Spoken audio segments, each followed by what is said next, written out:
This is Lisa from Mobile Tech Review, and today we're going to look at a really cool camera. If you're looking for a compact camera that can get you some of that digital SLR feel, this guy is it. This is the Panasonic Lumix LX100.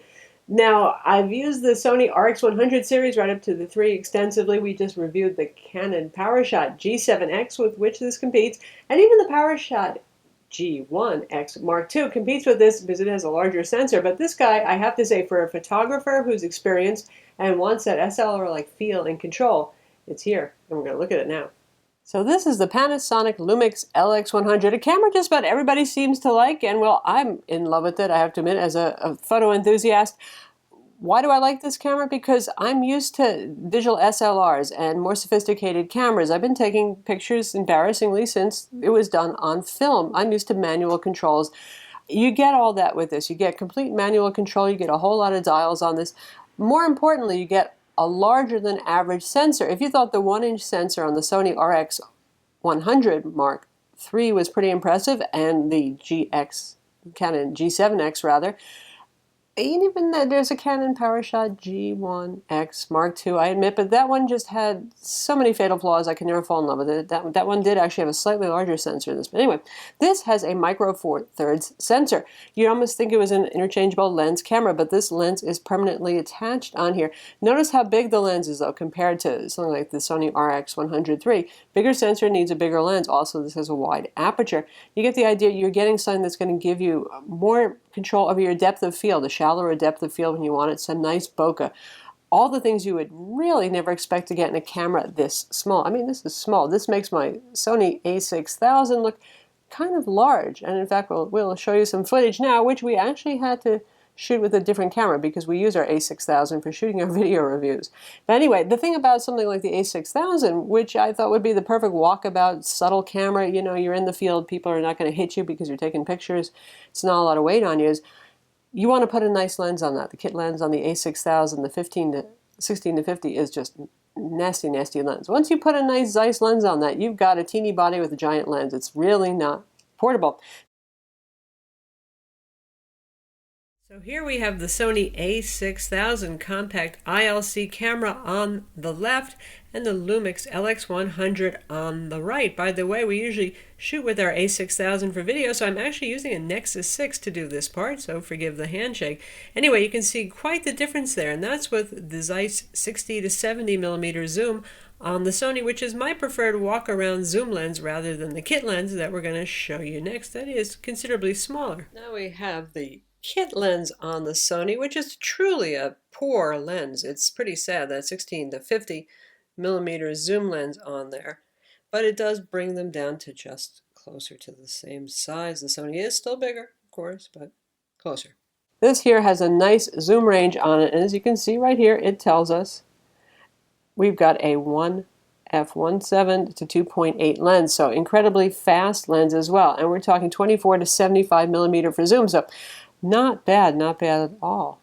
And for you photo aficionados, you just see the word Leica and the little Leica symbol right there, and you go, oh. So of course it's a Leica lens. Panasonic teams up with Leica to make these cameras, and you can in fact get this as a Leica branded camera. It also is sold as the Leica D-LUX. That's D-LUX, it's the D-LUX 109, and that's going to cost you $300 more.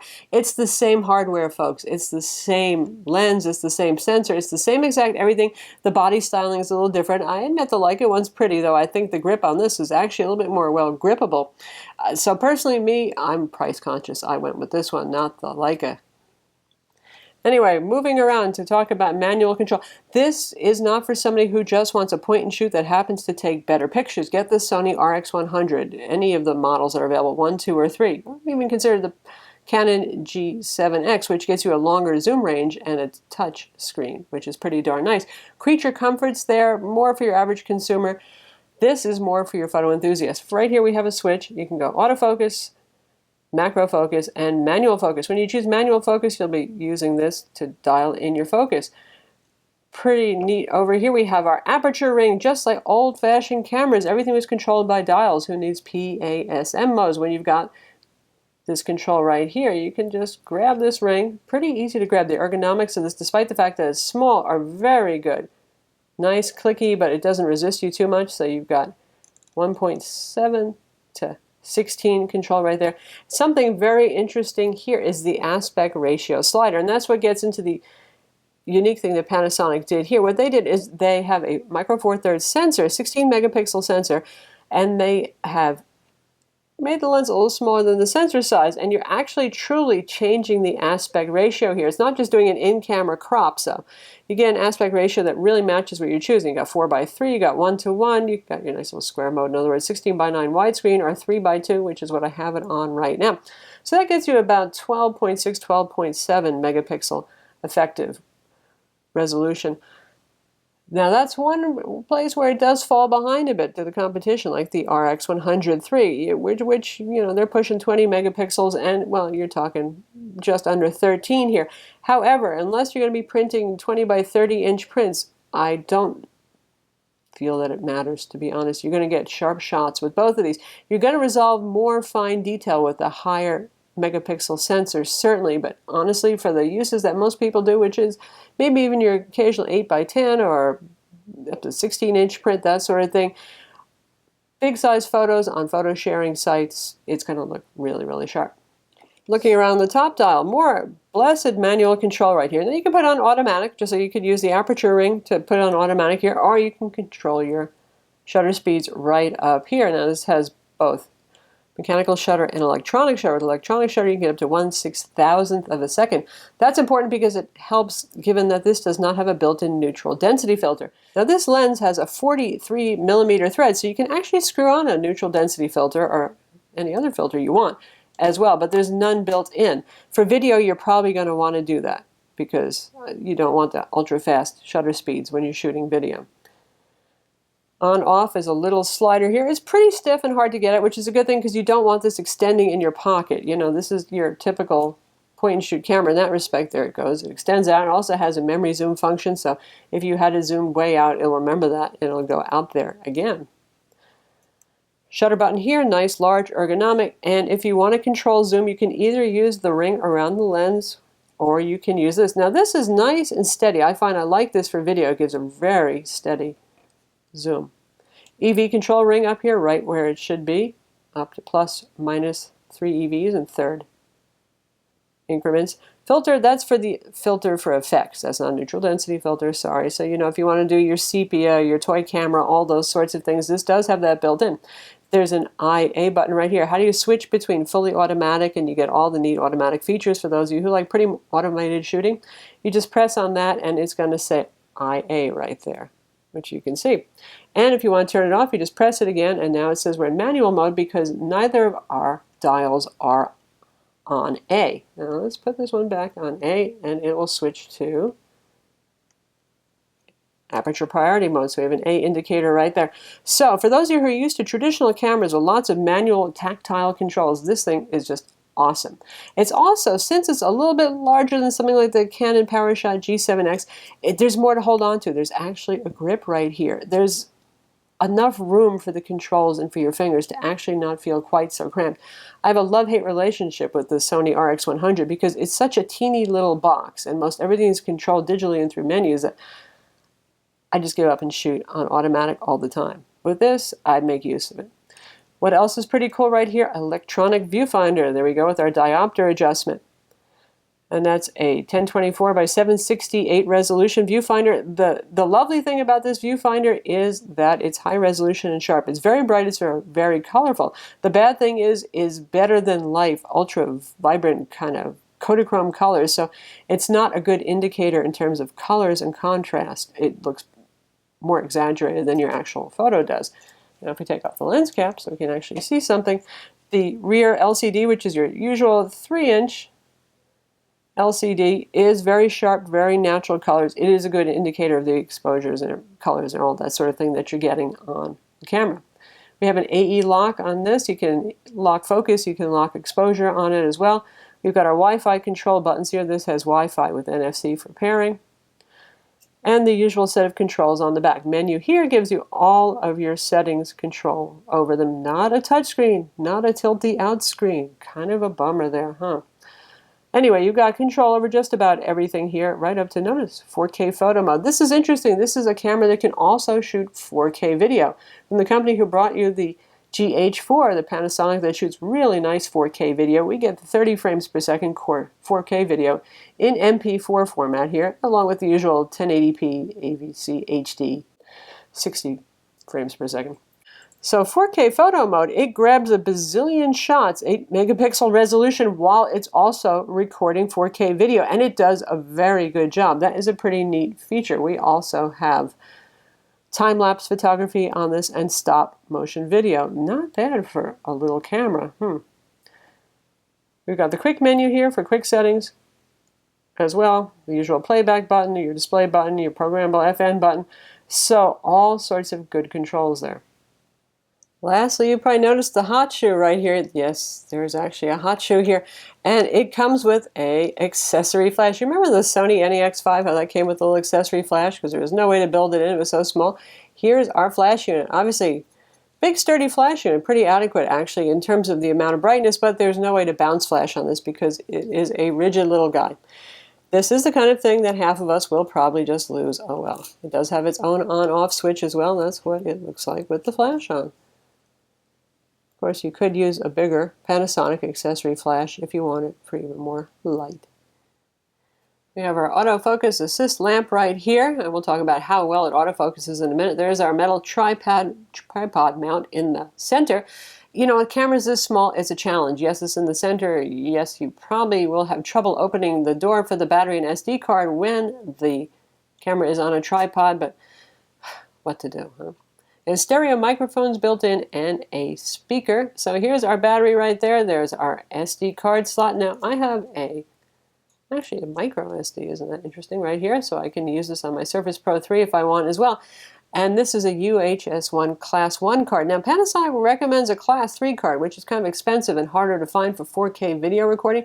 So far I found that a good quality, fast Class 1 card, UHS Class 1 that is, does the job just fine. Now if the card's getting full, it's going to be a bit slower, and if you're going to use the 4K photo mode, then you might want to consider a UHS 3 card. Here's our battery. Notice this is bigger, beefier than something like the RX100 or Canon G7X battery because, well, it's a bigger camera. It has room for it. So as a result, this is rated for 300 shots, and you know those ratings are usually pretty darn tough. That counts on using the flash 50% of the time and all that sort of thing. Realistically, you're probably going to get something closer to 400 or 425 with this camera, so that's not too bad at all, and certainly more than an hour of video recording. The whole thing is made of metal. That's aluminum, has a matte black finish, obviously here. Feels sturdy, weighs a little over 13 ounces, so it's a weighty thing. But I think for folks who are buying in this segment, they want something that feels reassuringly well made, sturdy, all that sort of thing. And that's what you get here. If you're looking for the lightest possible thing that is not going to drag down your slim jogging pants, this is not it. You can think of something like the Ricoh GR if you don't mind a fixed lens. We have lugs here for the included neck strap. Interesting, there is no wrist strap on this, even though I would still think of this as the wrist strap class of cameras. Also, they do give you a little lanyard to hold your lens cap to the body if you want. I don't use that. I'm just afraid I'm going to extend the zoom too far and cause a problem or something like that, and I don't tend to lose lens caps. They do make a petal lens cap accessory, so it acts like a point and shoot, you know, where the iris is kind of open up on there. So if you're into that kind of thing for quicker shooting, so you don't have to rip this off, you can do that. You can also just put a 43mm UV filter on to protect the lens and not keep the cap on if you know you're not going to conk it with rocks or something like that. But I'm not a big fan of doing that because then you get all sorts of junk on the filter and you take nasty looking pictures unless you're always cleaning the filter. So I just go with the lens cap personally. This uses the same Venus engine from the Panasonic GH4 and also the FZ1000. Not bad at all there. It can do 11 frames per second continuous shooting unless you're in autofocus mode. Then it's 6.5. As I mentioned, it does 4K video recording, and we will provide you some 4K footage, either converted down to 1080p or separately. We'll offer it both ways. The Wi-Fi control for this is actually pretty darn nice and pretty easy to set up. There's NFC to assist with pairing. You can do transfer of all your files, and you can do camera remote control. So nice job there. A lot easier to use than the Canon, right up there with the Sony for ease of use.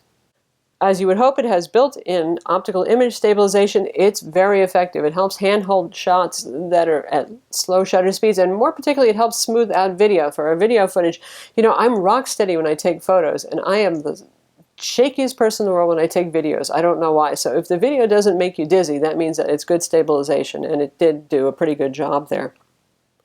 You have the usual things like bracketing for exposure. It does have HDR, and then there's Panasonic's Eye Dynamic mode to bring out dynamic range if you want. So in terms of focusing speed, it's quite good. We're using the little lever zoomy right here instead of the on-the-barrel zoom. We can use the on-the-barrel zoom as well.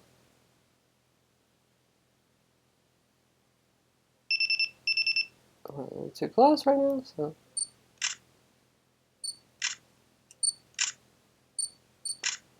It's quite fast to shoot. It's the autofocus system. This uses Panasonic's depth by defocus system, and it has a contrast auto detect. You can do point focus if you want to as well.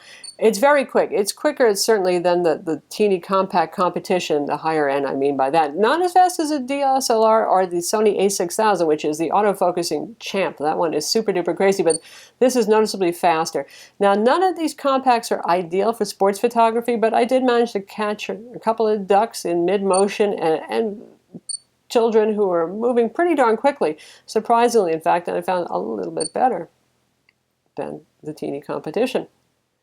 Here we have it next to its big friend. This is the Canon EOS6D. This is a full-frame digital SLR camera, so you can see the difference in portability right here.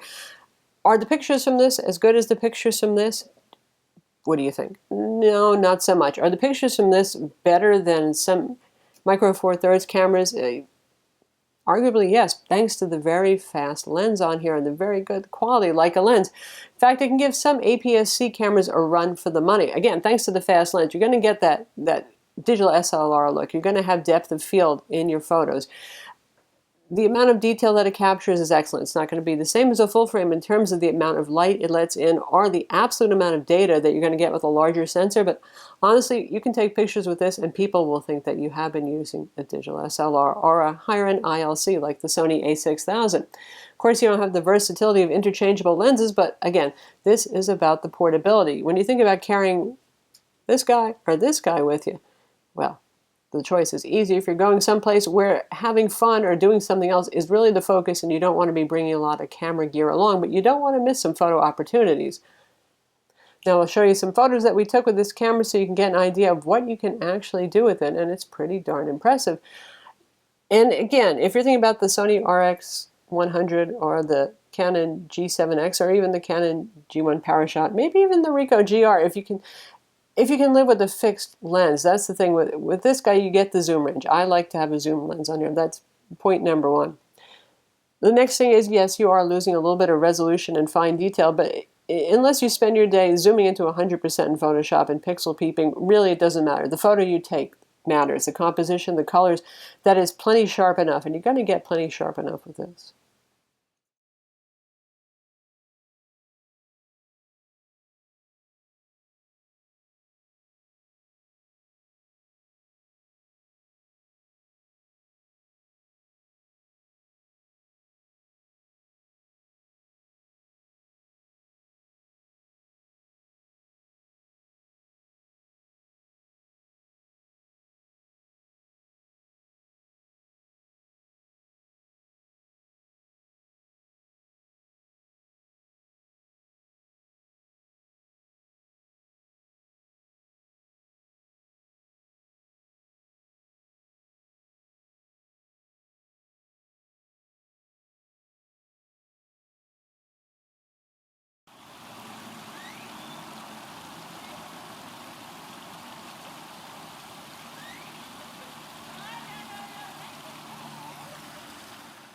So that's the Panasonic Lumix LX100.